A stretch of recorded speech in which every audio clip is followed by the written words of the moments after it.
we've had an amazing partner. We work together with the Metropolitan Museum of Art in New York, the Met.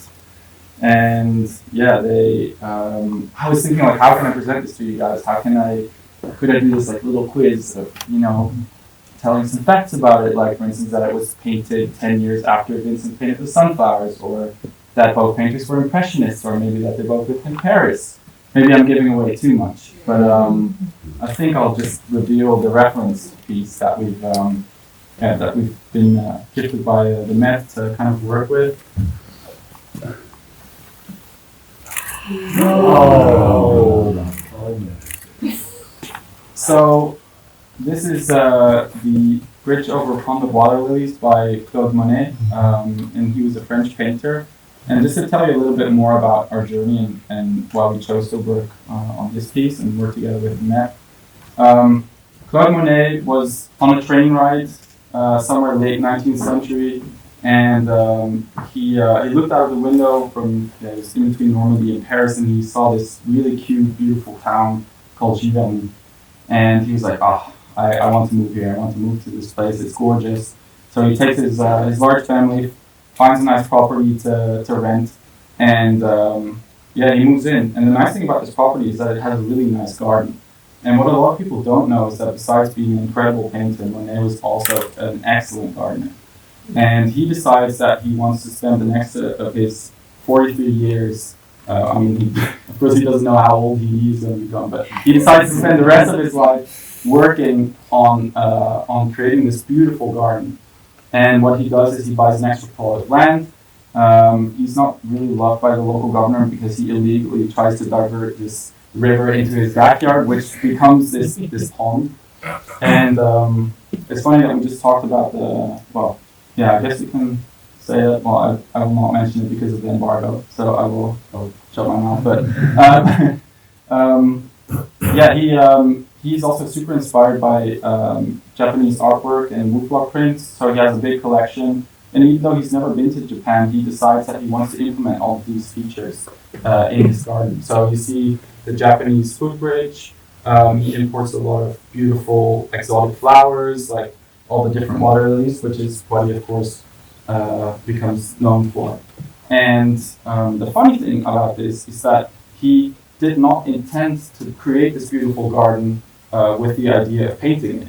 The gardening and the painting were two separate things, until one moment when he actually decides to start, looking better at, his own garden and realizing how pretty it actually is and how much the joy he gets from it. So this is one of the first paintings from that series that eventually ends up being about 250 different paintings of water lilies. And I think we should just show the model to you guys.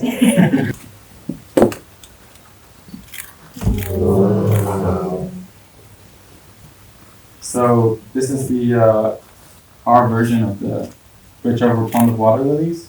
You can see we've incorporated the footbridge, and especially really went into all the different colors that the original painting has, and also focused very much on the light that falls onto the whole scenery. Just really excited to show this to you guys. We've once again opted for a very clean frame because it's a very busy painting with all of the different elements and different colors. There's some really cool, nice part usages. So we have like these butterflies up here, the cherries. We're using carrot tops and sticks to create the willow. And we have the katana swords, some bananas. So there's a lot of cute little elements in there, also little painter palettes. And the model has about 3,179 elements. So it's quite an extensive build. Hi, I'm Graham from Blocks Magazine. When you started work on this, how far did you think about stylizing it and adapting it versus trying to get a really precise representation of the original painting? So Adam, who worked on the previous model we showed, he did the first initial sketch for this, and it was a very detailed, very parts-intensive model. And I think with this model, the main thing that we had in mind, especially when I started developing, was the building experience.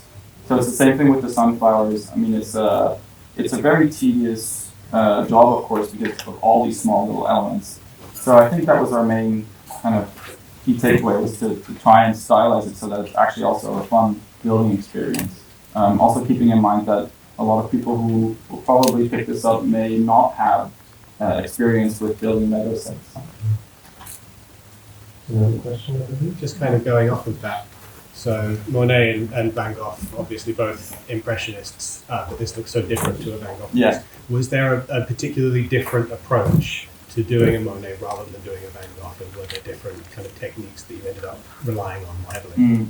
Yeah, I think with the difference is that, Van Gogh has a very stylized way of painting. It's very graphic, it has all these outlines, and he really painted with color. Whereas, of course this is very colorful, but Monet painted a lot like based on light and based on like emotion and kind of his feeling towards it. So he would often squint his eyes and kind of, pick all these different light spots out of it. So I think that's also what we try to do, is to kind of mimic his way of painting and actually using the bricks as a medium in a sense. When did you land on using bars for the reflection? Was that quite early in the process, or did it come later on after you tried a variety of techniques? That was actually very early on that we set on that, and we showed it to the partner, and they were actually really excited about it. So I think that's also why we kept it. We did some different iterations, of course, and we made some tweaks here and there. So I can tell, for instance, something that we did was that the bars were in the beginning kind of all like touching each other. So we've deliberately left some gaps to kind of create that brushstroke effect, and also we tried to implement some other elements like the carrot tops to kind of not have like a very monotonous kind of technique. Right? What kind of colour considerations did you think about, like when you were looking at your original painting? Did you think about simplifying it more, or like obviously you in the end went quite colourful? Yeah. Well, were you? I made a joke to Milan and our design colleague, and I said I think we're almost using every single color that we currently have available in the color palette. So we're